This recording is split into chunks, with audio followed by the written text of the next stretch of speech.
So looking at data, do we see like a repeating pattern of a specific learning target where the ones that, didn't hit a target on a specific target where they were weak? When I was going on, so I was kind of the same, like I had a few that were definitely like bubble on not meeting proficiency. Mm-hmm. So we had that conversation about like, hey, you're kind, you were close, but we also had the discussion of like, it's the first CSA, you didn't totally want to start. So like there are a lot of other things around this one too. For me, the ones I kept having conversations about when we were doing our proficiency rubrics was like just some of the graphing, rotations, and reflections. Yeah. In my classroom, they impressed me with their functions. Yes. I know we've talked about that before, that I feel like our functions instruction has gotten a little bit stronger. Yes. And the graphing, I think I don't know, I still haven't pinpointed some of the area, because those are the two where I had the most. On that, reflecting over y equals -2. I was going to say that's... Moving up to... Yeah. And so many graphed the line correctly. Yes. But they translate it? But then they translate it. So they drew in the line of reflection and then translated it. Yeah. So we had that conversation. Yeah.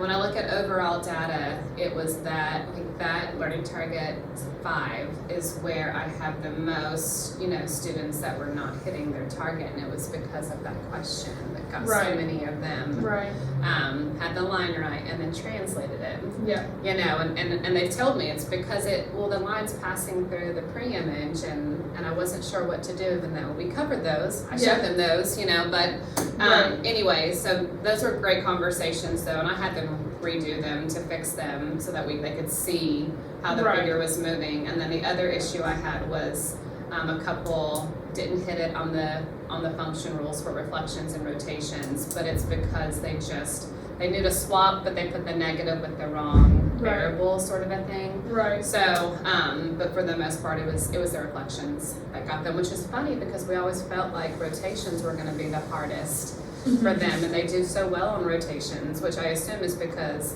we do it first. Right. So they have so much time to practice it, so they tend to do better on that one. What about you, Andrew? I mean, probably the biggest thing that I had with mine was just notation. So it wasn't really an error. They didn't get it wrong. They just didn't label correctly, or what I tell them is they didn't communicate what's going on correctly. I like putting their primes on the picture. Labeling the vertices and putting the primes there. But they did the rotation, reflection, translation correctly. They just didn't do that. So it wasn't a big deal. It wasn't error, as we talked about, but it was mistakes that they make like that. That was probably my most widespread thing. Yeah. And then, of course, scattered in there were some of the more common issues. Yeah. I was really impressed with the horizontal stretch question and just some of the discussion that some of them wrote down for explaining to me why the pre-image and the image were not congruent. They did really good on that question. Yeah. As far as, just that discussion piece, because they hate to write, so getting them to write was good. Yeah. Agreed. All right, what else?